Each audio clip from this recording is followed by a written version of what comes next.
So I think, once again, any relationship, just as humans, it's rooted in survival and progress. There was probably a period when gender roles probably made more sense in where we were as a race. I believe that, once again, I'm not somebody that watches a lot of Kevin Samuels, but I believe one of the things that he's said is he always brings up how men are the engineers, men are the people that build the world, men are the ones that build the infrastructure, men are the ones that do this and that. I hire somebody to do that. I don't do that, right? Like if something happened with our roof, I'm hiring a contractor, or you might hire a contractor. My day job, I work behind a computer. A woman can do my job. I think I'm very good at my job, whether it's a man or a woman, but like a woman can do my job just as effectively as I can do my job.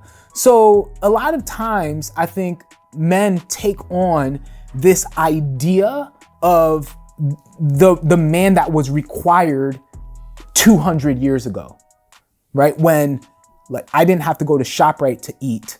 I had to go and hunt, right? And because I'm out hunting and I don't know how long that might take, or farming, or whatever it is, something that's extremely manual where you might say like objectively, physically, like a man might do this. So a lot of times men will hold on to this historic, outdated version of a man that doesn't necessarily apply to where we are as a society today, where we're living in excess, where technology does a lot of the work for us, and there are things, there are resources available that make it so that you can have, you can let yourself go of some of those responsibilities.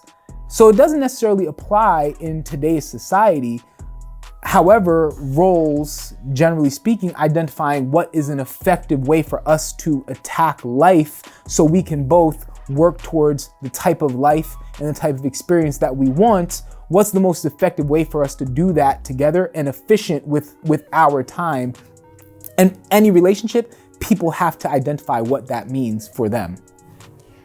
So I think that the struggle that we've had specifically within the Black community is that, we've already addressed the fact that Black women out-earn and are overeducated as compared to their Black male counterparts. So there's already a need, there's already a sense within the community, within Black men, that they're not needed in the same way as other races. We're the only race where the women out-earn and are overeducated in as comparison to our counterparts. The only race.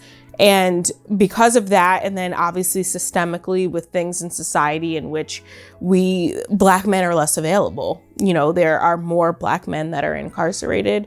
We have the most homeless men within the community. We have less Black men available for marriage and for partnership than other races do. And I think as a result of that, Black women have carried a lot for a long time. And a lot of it was due to, there's two critical stages in which this all came into play. So obviously we have slavery, when Black men were they were ripped away from their families. And that took away power from them, which is a big thing that we'll touch on later. But that took away power from them, but it also kind of forced Black women in their roles within that space to have to act independently. Fast forward to the 60s, 50s, 60s, around that time, that was another critical period in which Black men were ripped from the homes. At this point, you have the government that's actually a part of an active factor in ripping them out of the homes. When you think about the social services programs and the families that were struggling in order to even qualify and even be able to receive services, you could not have a man in the home. So at this point, that also encouraged women to not have men actively in your life or in your home, because you would lose money as a result of having them there. So I feel like there was very key periods in time which drove men out. And because of that, they feel like there's still this kind of chasm between Black men and Black women in which they feel, or we feel, that they're not needed. And I think that a big part of that is the whole idea of like power and hierarchy and who's going to take the lead. And I feel like the idea, even though I know that we're very capable of, as Black women, of taking care of ourselves, I do still feel like there should be a place for Black men. And I think that when we talk about the idea of how we can fix this chasm between us, I think that it does require us making space for them. So I think that that is where we need to go back and say, what can I do? Like, not emasculating them, not demeaning them, giving them a role in the home, even if we are more educated or making more, finding a role for them. And I think that that's where we need to kind of get to, where we decide collectively, like, what are you going to contribute?